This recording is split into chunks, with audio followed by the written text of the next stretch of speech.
everyone, I'm Manya, a student of 8th Venus in Oxford Metric Higher Secondary School. Thought for the day. The positive mind creates a positive life.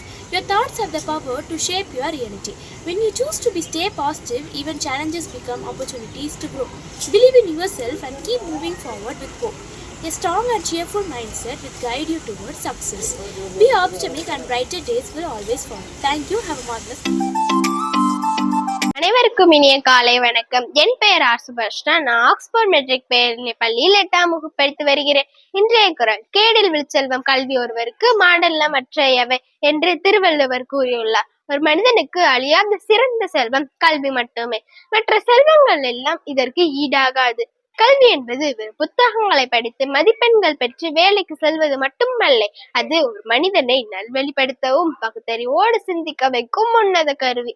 அறிஞர் Nelson Mandela, ஒரு நாடு முன்னேற வேண்டுமானால் அந்த நாட்டின் குடிமக்கள் அனைவரும் கல்வி கற்றவர்களாக இருக்க வேண்டும் என்ற மூட நம்பிக்கைகளை தவிர்க்கவும் கல்வி இன்றியமையாதது. மாணவர்களாகிய நாம் கல்வியை சுமையாக நினைக்காமல் நயமாக கற்றுக்கொள்ள வேண்டும். கல்வியை கற்றால் மட்டும் போதாது, அந்த அறிவை நல்வழியில் பயன்படுத்தி நம் பெற்றோர்களுக்கும் நாட்டுக்கும் பெருமை சேர்க்க வேண்டும். ஆகவே கற்போம், கற்பிப்போம், நாட்டின் உயர்வுக்கு பாடுபடுவோம் என்று கூறி விடைபெறுகிறேன். நன்றி, வணக்கம்.